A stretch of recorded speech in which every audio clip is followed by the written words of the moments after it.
Mini episode 1285 of the FDH Lounge is brought to you by Sportsology, delivering unconventional columns and webcasts about sports, TV, music, movies, and more. Follow them on the web at sportsology.com. The FDH Lounge. You want to schedule your life around it. A long time ago, on a gloomy, wet Cleveland spring night, two men stand alone amidst the late-night drizzle. Their voices echo across the vacant station parking lot as they debate the merits of the great American radio show that have been missing for far too long. On that night, an idea was born. That idea became the FDH Lounge.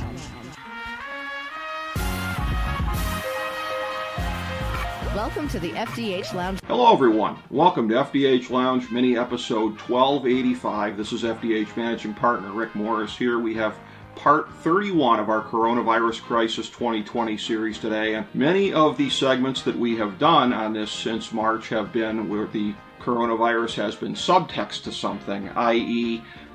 Reviewing events that have taken place in bubbles because of this, whether it be the NBA playoffs, the Stanley Cup playoffs, WrestleMania 36 for that nature. We've covered many things here, the political conventions where it has been subtext, but today the virus is at the forefront because we have an excellent conversation. We're going to be having two folks on here, one who is a longtime FDH Lounge dignitary and a good friend, but it is a guest that he is bringing on to the show where we will probably be primarily focused on what she's got to say on matters of epidemiology because she does have a master's in public health. The friend that I speak of, an FDH Lounge dignitary, is of course Steve Kallas. And, of course, you can hear him on his podcast with Joe Stazak. They do that and put that out on a weekly basis. You can catch him on his regular appearances on 97.5 The Fanatic in Philadelphia. So whether it's Kallas Remarks podcast, whether it's being on there, you can catch him there. You can catch him on our show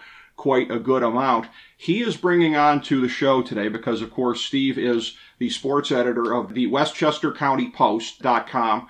And as the sports editor of the WestchesterCountyPost.com, by the way, you could see a number of sports and wellness videos, so please go to Westchester County Post to their YouTube channel.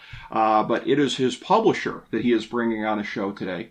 Janelle Allbritton is the publisher of WestchesterCountyPost.com. She has, as I indicated, a master's in public health. And I have some bio information that was sent over here that she focuses on people to help them live high-quality lives with solid information about themselves and their loved ones. Preventing death and despair are her key goals, but it is easier to measure progress in terms of people overcoming their challenges, such as losing weight, quitting nicotine, or healing from PTSD. So this is a multi-talented individual that we have on. As well, I do know we probably won't be covering a whole lot on this today, but if she wants to, we can. A very talented jazz singer, I understand, as well. So perhaps, like Steve Perry before her on this show, perhaps she'll bust out a few a cappella notes at some point. That's entirely up to her. But it is my pleasure to bring onto the show Janelle Allbritton, the publisher of WestchesterCountyPost.com. Janelle, welcome to the show. It is a pleasure to have you on today. Hello, Rick. Good to have you there, Steve. Good to have you on as well, my friend. Always a pleasure to be with you, Rick. Looking forward to it. Thank you for having me. Sure. It's a pleasure to have you on. And when we get to a couple of these things that are more focused on the sports aspect of this, we will sort of reach over and make the hot tag to Steve and get his thoughts on it because I know that he has some thoughts and some statistics on this Steelers-Titans deal and having to get moved back later in the season as far as how much the outbreak has affected that clubhouse. But as far as taking a big picture look at the disease, it is, again, very good to have on somebody who has a master's in public health and can take a look at it that way. And again, as we are taping this, and I realize there's always a little bit of a lag time in terms of production and getting it up. Hopefully there won't be a lot. Hopefully we can get this up without too many issues or snags this time as far as time delay, because we are in a very rapidly moving 24-hour news cycle.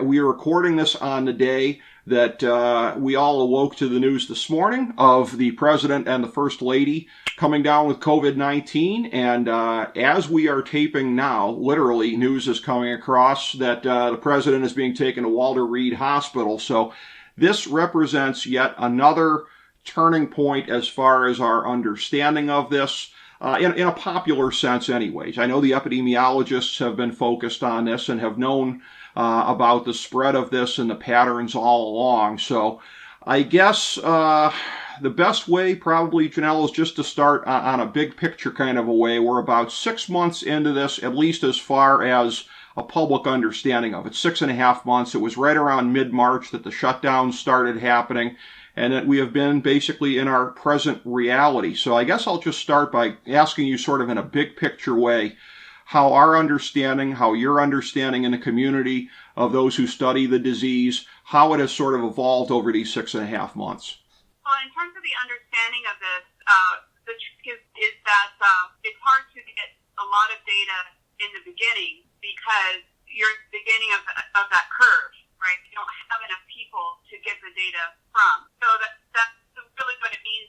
It's a novel virus. It's new to the human race, and we didn't really know 6, 7, 8 months ago how it interacts with the human body. But we were able to quickly see as the researchers are connected internationally, and I saw the video of Dr. Fauci saying how this was a nightmare virus that is easily transferred, it goes straight to the lungs, and can cause death in a very short period of time if left untreated. So that's the worst case scenario that we've seen with a number of people, especially those who have comorbidities, meaning, problems with their health prior to getting infected with the coronavirus. So we've really been gathering a lot of data along the way, but the one thing that I want to put out there is to encourage people to not be afraid, because there has been research happening for hundreds of years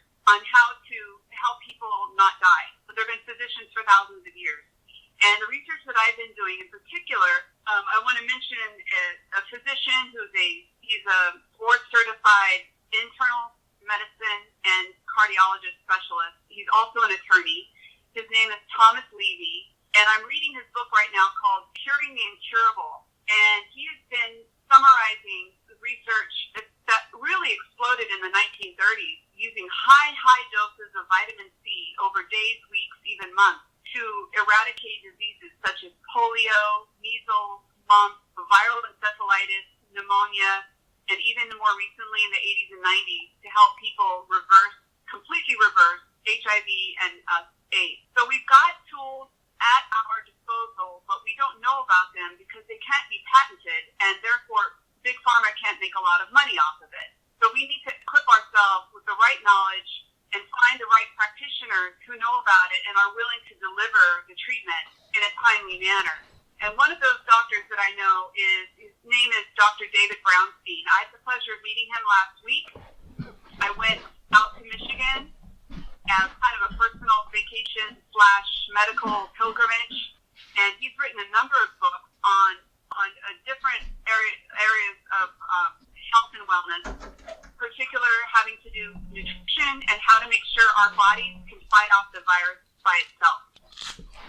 Well, in terms of what you just mentioned there, I'm curious about something. You mentioned vitamin C, but I had a good friend of mine who, and I have thanked him a number of times since this whole thing started, who suggested that I get on vitamin D, which I really hadn't been on previously. So I had a little bit of about maybe a 60-day jump to when the news started coming out in the spring, that they had been finding that, again, there are many questions here of causation and correlation, which is which in a situation like this, but vitamin D deficiency, if you got it, you're more likely to have this go poorly. If you don't have it, you're more likely to do better on that. What are your thoughts on vitamin D as far as some of the patterns that we've been seeing here, and how much credence do you give that as far as if you got a good supply of vitamin D and you might do a better job of fighting this off?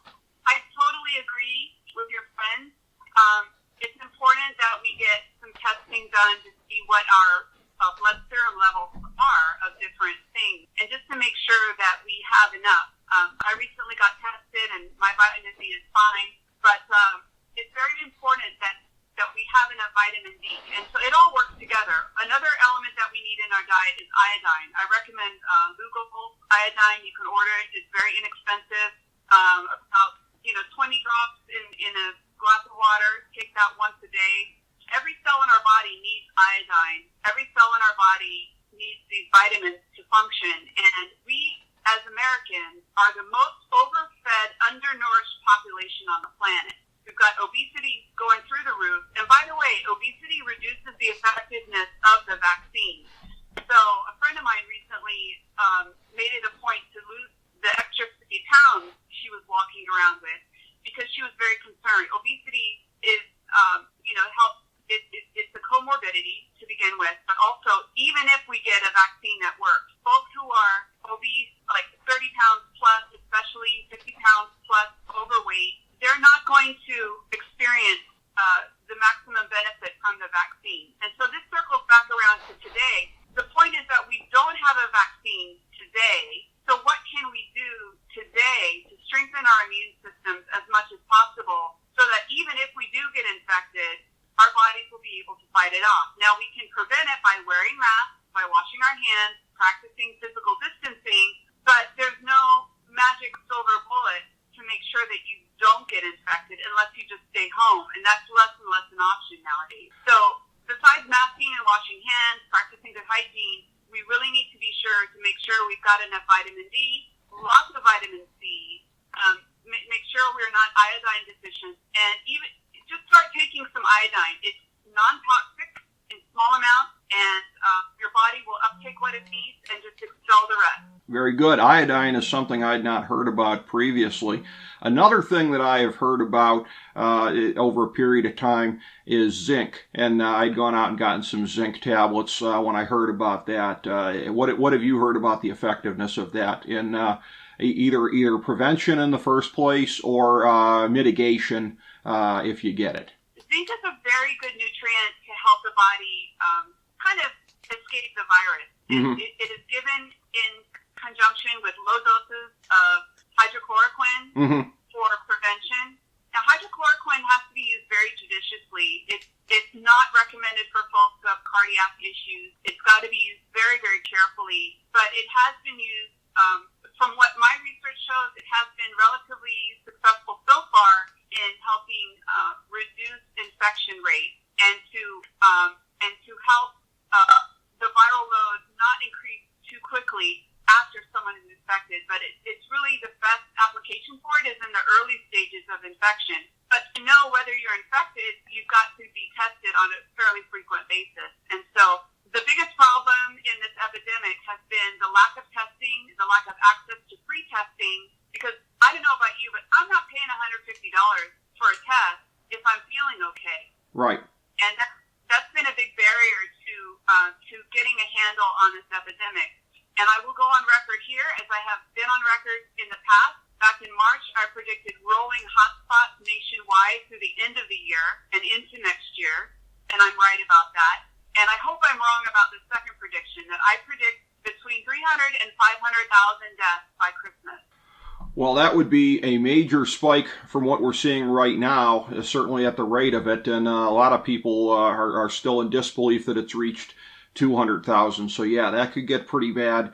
When we were getting the spike over the summer, and again, me just sort of being an armchair kind of a guy, a layman, I was looking at it more so like, the second spike of the first wave, essentially, as opposed to a distinct one here. But this fall one has been predicted for quite some time.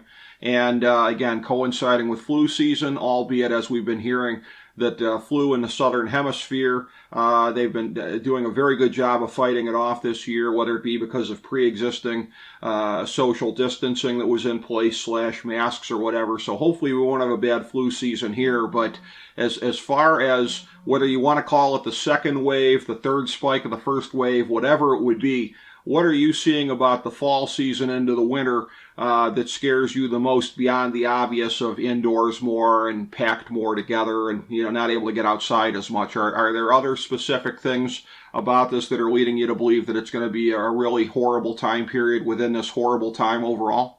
The two main things that scare me are, first of all, the two things that are related would be related to fatigue. So the first thing is that there's a lot of financial fatigue going on. A lot of businesses shutting down. Whatever savings people were able to have to help them float maybe dried up.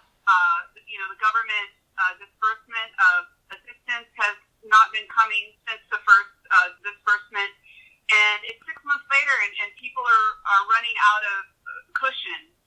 And so in the winter, I'm really concerned that the economic pressure is going to have its effects on the psychosocial health of individuals and the communities at large. I'm very concerned about that. And secondly, folks who refuse to wear masks and who insist that it's a hoax are part of the problem of why it continues to spread.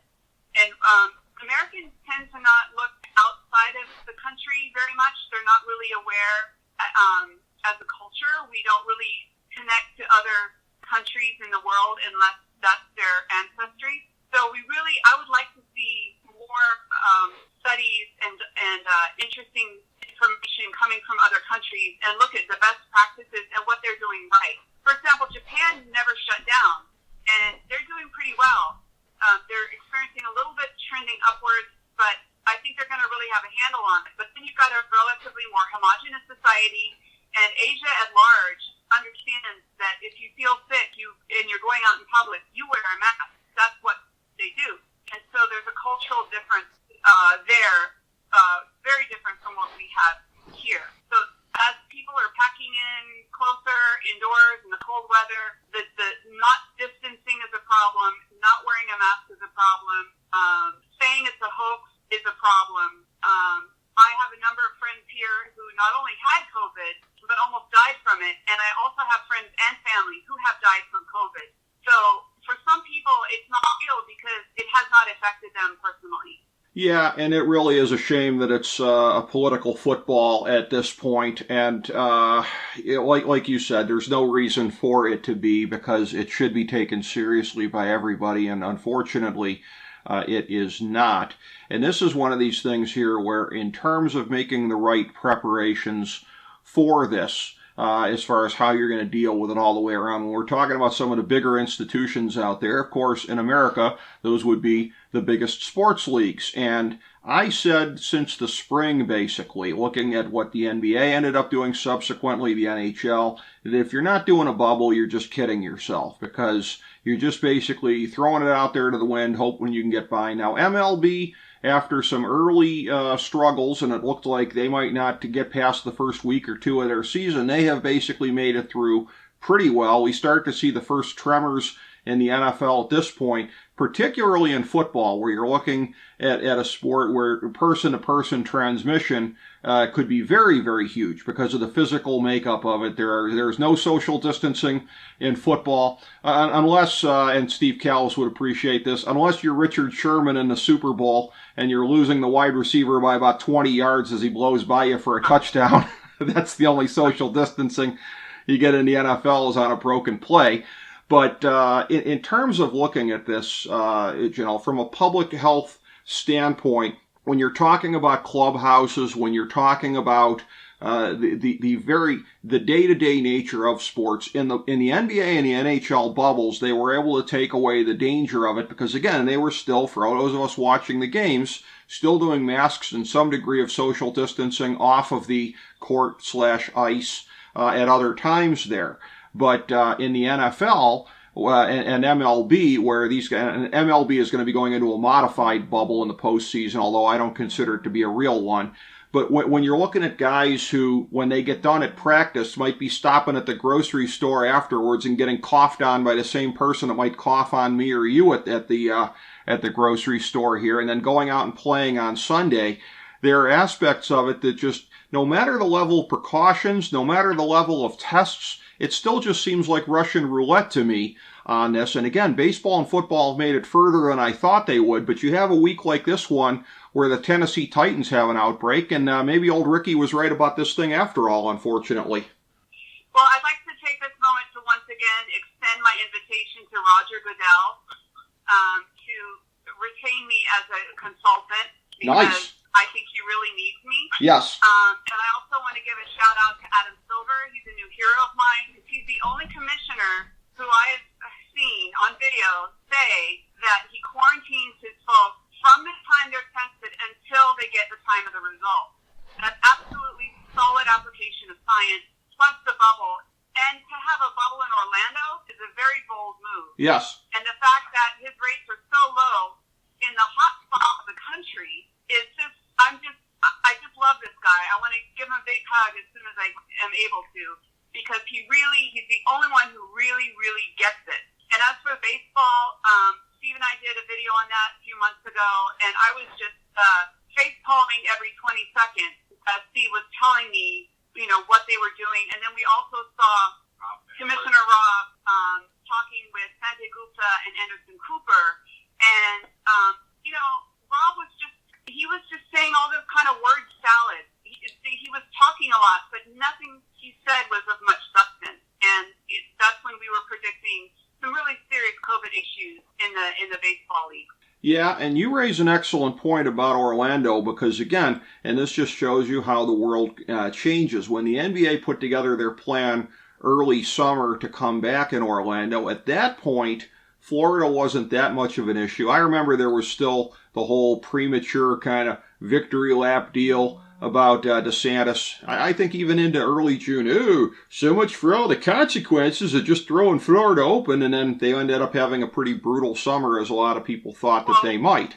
He took his victory lap during the incubation period after spring break. It was the worst time for him to, bang his fist on his chest. Very much so. And again, you get into a situation like this, and again, another classic example of the politicization of the disease and the way that has gone. And subsequently, this was a thing where I know in talking about it with FDH NBA analyst Ben Chu, we were kind of looking at it like, we were skeptical that the NBA would make it all the way through, because to me, the soft underbelly of this thing was the fact that the Disney employees weren't sequestered inside the bubble. They were going home every night. Yeah, and somehow or another that ended up not being an issue. They made it anyways. Yeah, it was really a really good lineup of fortunate events. And what I will also say is a big concern that I have about COVID. It may be a 1% death rate, but let's not be dismissive about that, because if 20 million people get infected and 1% of them die, it's a tragedy, especially if most of those infections were preventable. So that's why, for me personally, the month of February was much more difficult than March and April, because February was the time to act and to prevent what we have seen happen since. My second point that I'd like to make is that there's a whole group of folks on Facebook, and they call themselves the long haulers. And these are folks who have clinically, technically, medically survived COVID and recovered from it, but not completely. They still have long-term effects, long-term heart damage, liver, kidney, lung damage, and sometimes even brain damage. And so we're looking at those folks, and epidemiologists are, I predict there could be, hundreds of PhDs coming out of this COVID situation, because there's so many questions to ask and so much data to gather. But the long haulers are the ones who I really am concerned about, because they suffer a severe reduction in quality of life because of the damage to their bodies. And just imagine if the athletes recover from COVID but have long-term effects, long-term damage on their heart and lungs. How can they continue their career, and how can they have the same potential after the infection as before? That's an excellent point. And we have seen some athletes in the last couple months. I really thought that would be the canary in the coal mine once sports got going again. any number of them, whether it be Freddie Freeman or Donovan Mitchell famously, or there have been a number of them who've come out and played well and really had no ill effects. But yeah, you know there's got to be some among them that have been having ill effects perhaps or will be. And I got to say too, I mean, because I hear the same garbage type stuff from people too, and even from good friends of mine about the alleged death rate. First of all, I don't believe at all that it's 1% because I think there's been an undercount, not just here, but globally. I don't trust China's numbers. I don't trust Iran's numbers. And here, because of the testing being a national disgrace, I don't trust the numbers here as well. So I think the count of cases as well as the fatalities, I think there's an undercount rather than an overcount. You hear the conspiracy people, oh, well, hospitals have a financial incentive to put COVID-19 on the death certificate. I don't think that comes close to matching the undercount. Whatever overcount you get in specific instances, I don't think comes close to matching the other side of it. That's just my guess anyways. But in looking at this here, this whole situation, that's my biggest fear with this thing is what you just said about the ongoing effects. If I get this, I don't think I'm going to die. My concerns are, I don't want it to spread it to anybody else. I live in close proximity to a number of old people. I wouldn't want that on my conscience. And again, the long-term effects of this thing. I ain't looking to get something I'm going to have to carry around for the next several decades of my life. And I think more people ought to be looking at it through that prism.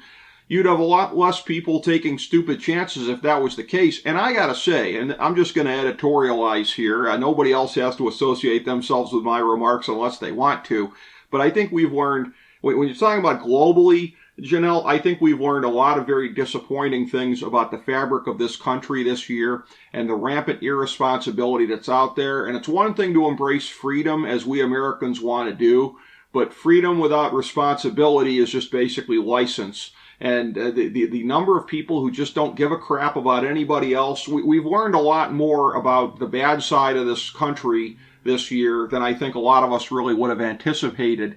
And again, it all just comes back to eliminating irresponsibility. If we weren't as irresponsible as a people, if we just handle this thing better as far as having our own discipline, even without leadership from above, which we could bemoan, I think, at federal, state, and local levels throughout this thing based on where you live. But if people themselves were more responsible, this thing would have faded to a fraction of what it is, I believe. Well, I agree with you to a point because responsibility is based on knowledge and education, and the public health education system in this country has been underfunded and broken for a very long time. Being a health educator is not a well-paying job. Even with a master's degree, it starts out at around $40,000 a year.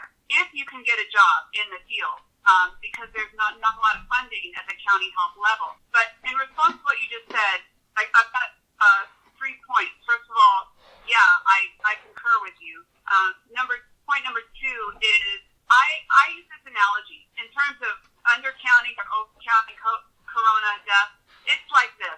My dad has Parkinson's, okay? His ability to balance and stand, he'd rather walk than stand. And now if he has to stand for long periods of time, he gets tired, he uses a cane, and his balance is a little off, okay? He's doing well. He's been diagnosed for 10 plus years. He also has some kidney disease, but I'm talking more about his balance situation now. So let's say he comes to New York City to visit me, and he's standing, I won't use him as an example, but let's just say someone who isn't very strong, who doesn't have good balance, is standing on the platform, the train is coming, and somebody shoves them from behind. They can't catch their balance, they stumble 10 or 12 steps, they go off the edge of the platform and get run over by the train and die. So what is the cause of death? Did they get hit by a train and that's why they died? Or is it the shove that killed them? Or is it because they didn't have good balance and couldn't catch their balance in time before they went off the edge? That is a perfect analogy to me because even though young people might be able to turn around and shove that person back and get into a fist fight and the train goes by without hurting anybody, that's just them. They're the ones who can take that kind of push from behind. But there are a lot of people who cannot. And if you want to say, no, they died of pneumonia, or no, they died of cardiac arrest. Well, we never had this conversation in the AIDS epidemic. They died of AIDS. But actually, technically, many of the folks who died of AIDS actually died of pneumonia. Right. But that was an infection that was secondary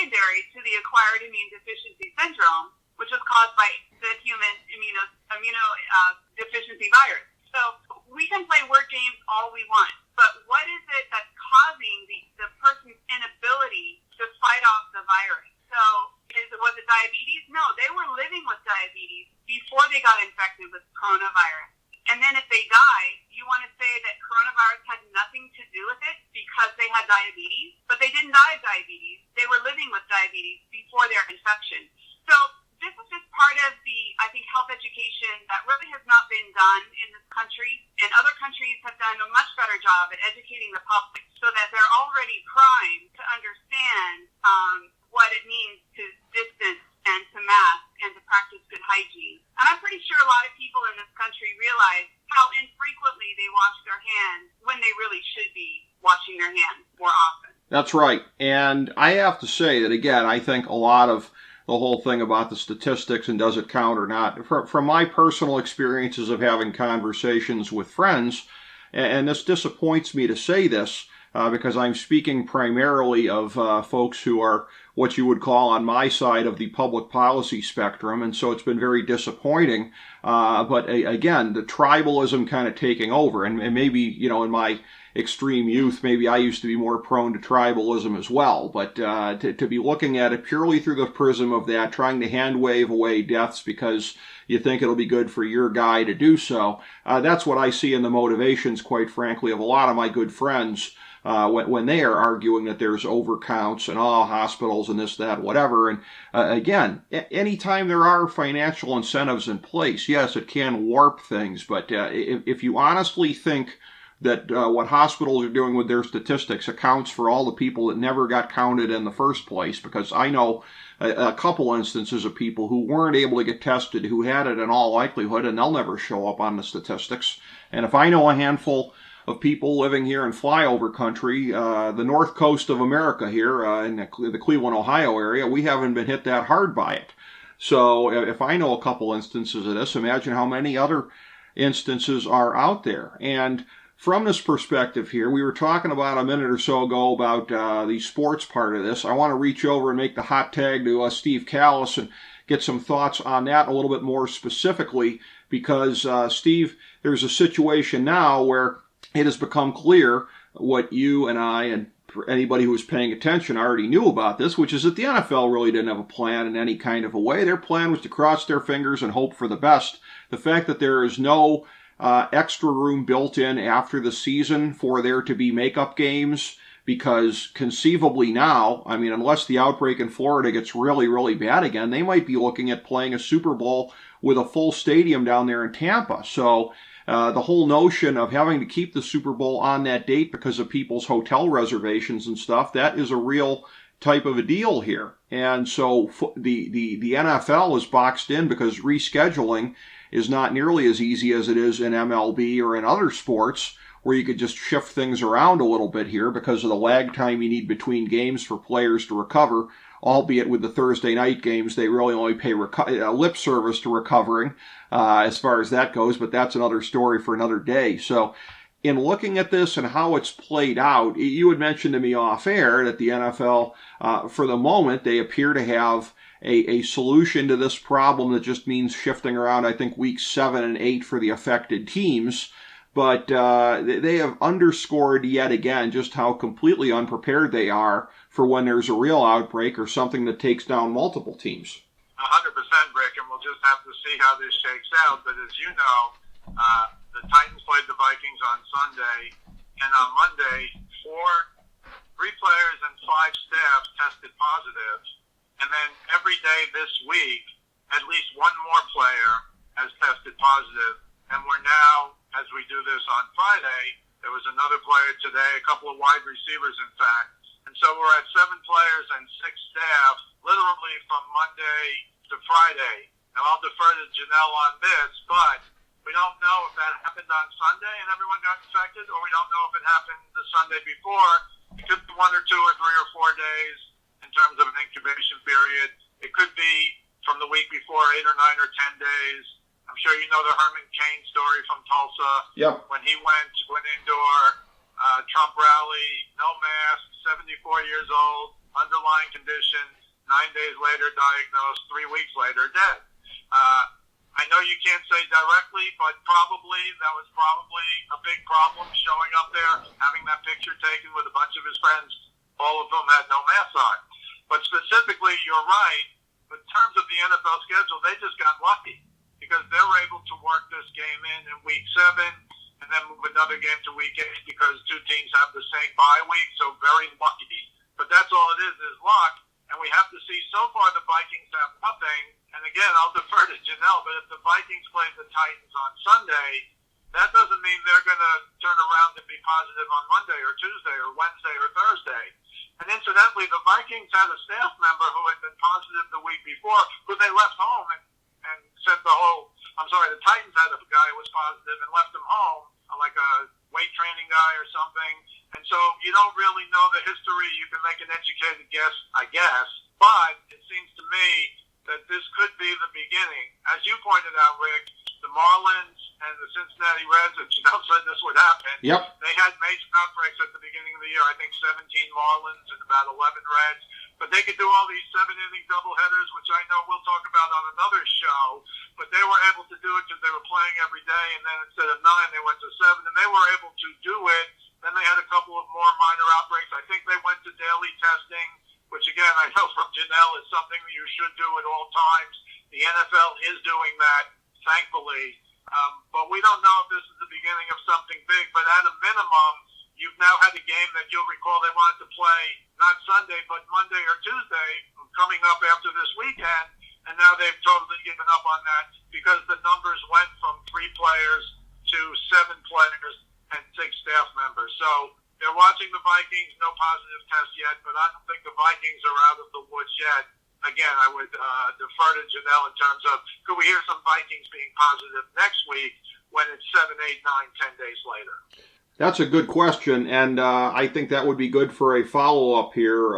Janelle, if you're looking at the Vikings, if you're looking at a team that played a team that had an outbreak last Sunday, the fact that they would have tested clean, or at least most of them, to this point in the week, should that be something that would give any kind of sense of relief here? Because I do know in the NBA, one of the things that ended up making it clear that they made the right deal shutting it down in mid-March was the number of teams, including my Cleveland Cavaliers, that had to go into quarantine because of either having played the Utah Jazz or teams that had just played the Utah Jazz. It becomes a spiraling web outward. So for the Minnesota Vikings, having played Tennessee last Sunday, what is basically the extent of that shadow of fear that they are under as far as potential infections yet at this point? Well, I'll go back to the science of it. This virus travels in droplets of saliva and mucus that comes out of the mouth and nose. And how, 300-pound men can bang their heads against each other and expect to not breathe each other's mist is something I don't understand. So on my website, and on the YouTube channel, you can see a video that I share from PBS. It's a feature called Schlieren Photography, where it shows a side view of someone coughing, sneezing, singing, speaking, and it shows that mist coming out of their mouth, kind of like, you see the heat wave rising up from a road in the distance. Right. And it creates that mirage effect. That's the same concept. So when we're shouting, talking, cheering, booing, cheering your favorite political candidate without mask, there's a greater propulsion of this mist that's going out into the air. And so some genius might invent some way to have these football masks, or because baseball is already masking, but if there's some way that the football helmet can have a filter that can catch these droplets, it would greatly reduce the infection rate. The virus it's not Tinkerbell. It doesn't just fly around by itself. It travels in a capsule, in a little spaceship called a saliva drop, right? And Right. these drops, if you sneeze, the bigger drops drop sooner because they're heavier. But the mist that comes out of our mouth naturally as we're breathing and talking, it can float around in the air for a longer period of time. So when you've got 20 men banging their heads in the same area, even though they're outside, very deep breathing, there's a very high risk for transmission there. I performed outside just a few days ago. All the musicians wore masks. I was not wearing a mask, but I was standing in front of them, 6 feet away from anybody, and about 20 feet away number. Mm-hmm. I felt very safe. And so there are ways that you can do, but, being a defense or offense player in the NFL without any kind of protective gear, I don't see how that's going to work. And so, Roger Goodell, are you listening? Give me a call. I'd love to consult for you because there's a lot of potential. They could even merchandise this stuff and make it cool and save lives, and they could, put logos on it. They could make a ton of money at this. And if that doesn't appeal to them, if it appeals to make money and overwhelm what I think you mean as tribalism, going without a mask in a high-risk environment, me doesn't say that you're strong or brave. Yeah. Well, and again, I very famously on this show have had a lot of disgust for Goodell's approach to a number of things. So while we would all be doing better off if he would avail himself of your services, I'm afraid we don't live in that world because I don't think he really cares much about the health and welfare of anybody that stands between him and the NFL making a buck. That's just my sort of dim view of the circumstance. But yeah, I mean, if he was so inclined, yes, he should pick up the phone and do that because he needs to be talking to you or somebody like you. And one additional thing. We've got 3 letters, Rick. CPE, yeah. Leave of denial, Well, yeah. This is that all over again, but with a much shorter timeline. What an excellent comparison. And I don't know that I'd really thought about this in 2020 in that context, but you're absolutely right. Yes. I mean, that was sort of the canary in the coal mine for where we're at now because they have dealt with the public health issues previously in terms of concussions and the long-term brain damage and stuff like that, and done so really only at the point of a gun, essentially, as they've gone along here. They've done what they've been forced to do, and that's pretty disgraceful as well. What I want to ask about, as it relates to football, it relates also to other areas in life, such as, for example, I will plead guilty to being the guy where I go out to the mailbox and I hit that thing with a little bit of sanitizer before I touch it or whatever, whether it be a spray or a wipe, whatever the case may be. Droplets landing 6.5 months here since, again, the full onset of this thing really hit America in mid-March. I think we've heard over a period of time, I just want to make sure I'm understanding this correctly, that droplets landing on things and then somebody getting it by touching something, that doesn't appear to be as much of a danger as we were thinking in March, but lay it out for me. What have your studies and the studies of others shown in the time since about the danger of getting it that way versus out of the air? Well, I think that the danger of contamination, cross-contamination is still there. It's not as much as thought in the beginning, but I would still caution people to be aware of that, which I discourage the use of gloves. Gloves give a false sense of security. Mm-hmm. So you're touching everything, and all you end up doing is spreading things everywhere instead of good practice. So, for example, as you're leaving a public bathroom, just after you wash your hands, leave the water on, and this is part of universal precaution. Get your paper towel and use it to turn the faucet off, and use it to open the door, and then drop it in the trash. Good, well-designed places will have a garbage can right next to the door. I walk out of the ladies' room many, many times with a paper towel in my hand because I used it to exit the ladies' room, and then I find a garbage can somewhere, and then I dispose of it then. We still need to be careful with surface. We still need to be mindful of how much we touch our face, our nose, our eyes, our mouth, lick our finger to turn a page, for example. I do that all the time, and I'm more aware of it now. But the airborne concept, the airborne vector was unknown in the beginning, and now we know it's a very strong vector, and that is why masks have become increasingly important.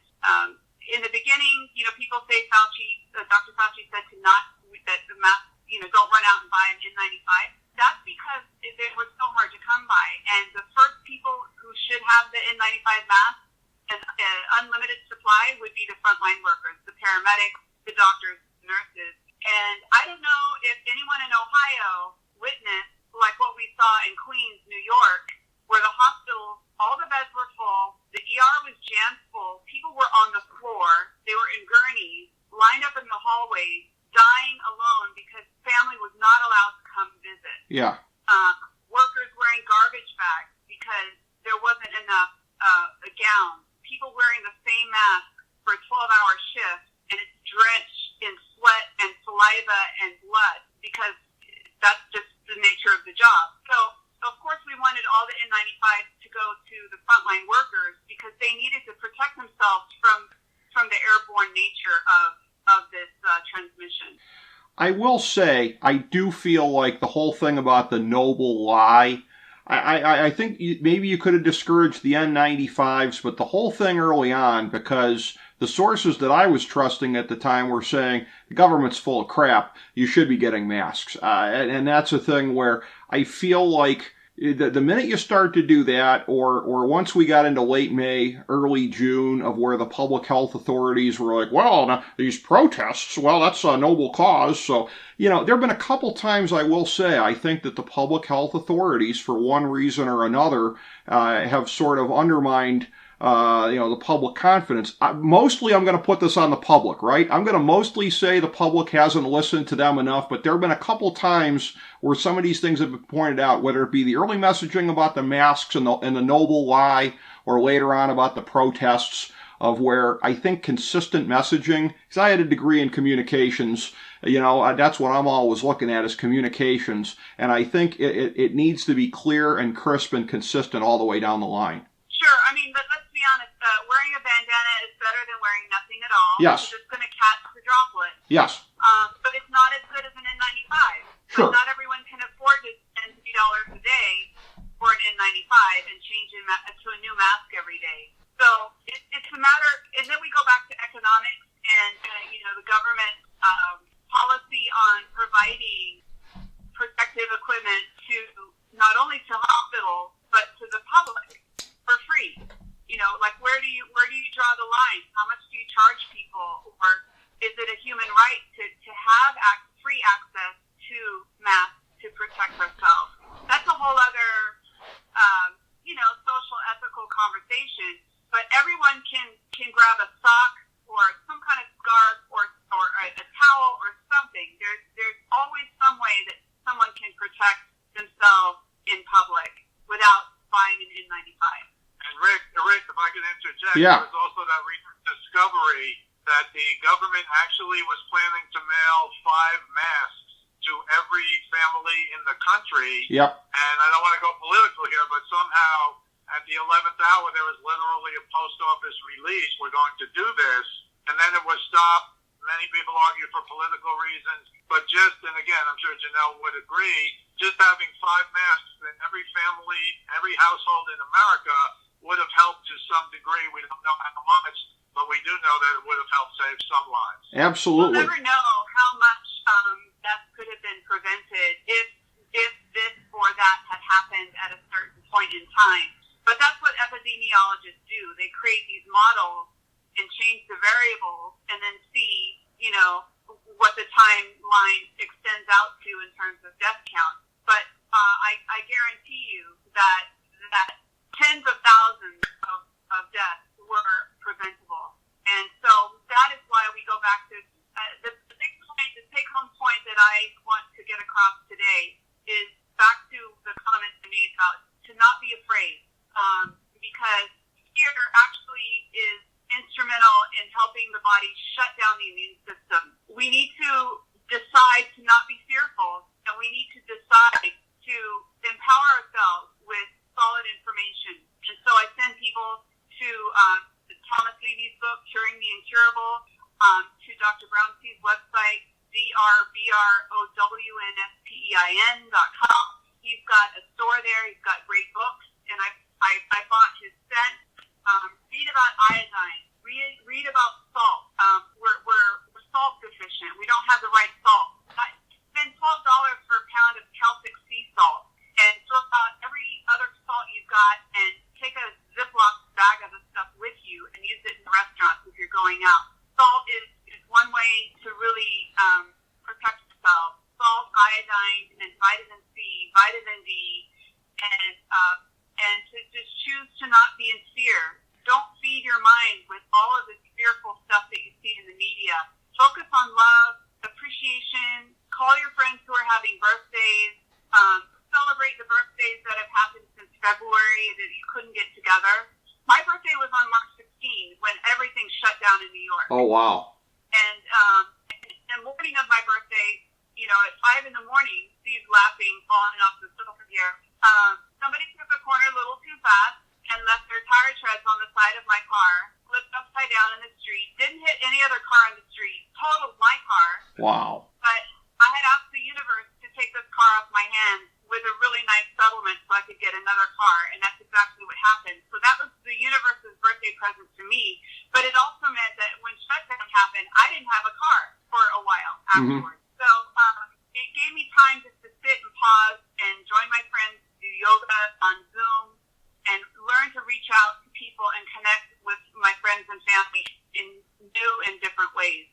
So I encourage that. Just people focus on loving your life, focus on your friends, focus on gratitude, and it takes mental discipline to decide to not go into fear every day, because I guarantee you, being fearful, being anxious has an impact on your immune system, and that is one of the most important things that we can do for ourselves, keep ourselves physically healthy, is to mind our thoughts. Excellent points there, and I'm glad that worked out the way it did for you with that car. That is really excellent, and what a great birthday present that turned out to be. And just to kind of go full circle on this thing here at the end, just on the mental and psychological part of this, I always wanted to circle back around here too, from the bio information I read about you before, the little note about there about helping people with PTSD. I read that with some particular interest because a good friend of mine is in the process of starting up an equine therapy business that has obviously hit a big snag in 2020 here. It's a tough time to be opening a business, and I think she's more looking ahead to 2021 at this point, but in particular with the winter coming here in the Cleveland area. But in terms of whether it be equine therapy or other experimental things out there, anything that obviously can help with PTSD, I know in a holistic sense is going to be good for your entire body, because the body is not just a collection of silos here of where you can be suffering greatly in one area, but hey, my heart's fine, my liver's fine, whatever. In a holistic kind of a way here, whenever you've got one thing wrong with you, I know it's going to affect basically your entire system. Yes, absolutely. We're holistic beings. We are indeed. I wish your friend great luck with the equine therapy. I know there's an organization called War Horses here in New York that gets support the women's clubs here from Westchester County. We send them money every year. Powerful impact when a traumatized human can connect with a horse or a dog and just really feel the total unconditional, unequivocal acceptance of an animal can be a incredibly transformational experience. Yeah, and I got a chance. There was a little open house back in the spring here. I got a chance to get out there and see it. They had actually, I'd never seen mini horses before. Those were really kind of interesting. But right. Yeah. Have you seen a baby mini horse? Oh my goodness. I can't even imagine that, because the mini horses themselves were much. Oh yeah, they were much different than what I was expecting. But yeah, I mean, I could really kind of see how the people were getting a lot out of this, and yeah, it's a great way to go. But again, this is a conversation that this has been a while in the making here. I know Steve Kallas and I talked about this previously, and he is one of our longest-standing FDH Lounge dignitaries and a member of the family here in very good standing. And I'm very grateful he was able to put the conversation together, Janelle, because again, it's a pleasure to get these thoughts from you. We're definitely going to look forward to talking to you subsequently here as this crisis goes along. And then it'll be nice too after it's done, as we can look back at some of the guideposts to this thing. And I know there's not going to be like any VE Day type thing at the end of World War II as far as when this thing's officially behind us, but there will be better days coming, and whether it be the guideposts up to that road or beyond, we'll look forward to talking with you subsequently. Thank you so much, and we can talk offline about some of the PTSD work that I've been doing too. So excellent. You expressed interest in that, so we can talk about that. Very much so, yes, because I'm helping my friend get her business off the ground, and I am definitely very interested in hearing about that. So thank you very much, and like I said, it'll be great to catch up with you subsequently. And Steve Kallas, thank you so much for putting this together, for giving your thoughts on the sports aspect of this. A pleasure as always, my friend. Always a pleasure. Great to be with you, Rick. Thank you both. Thank you, everybody, for tuning in to FDH Lounge mini episode 1285.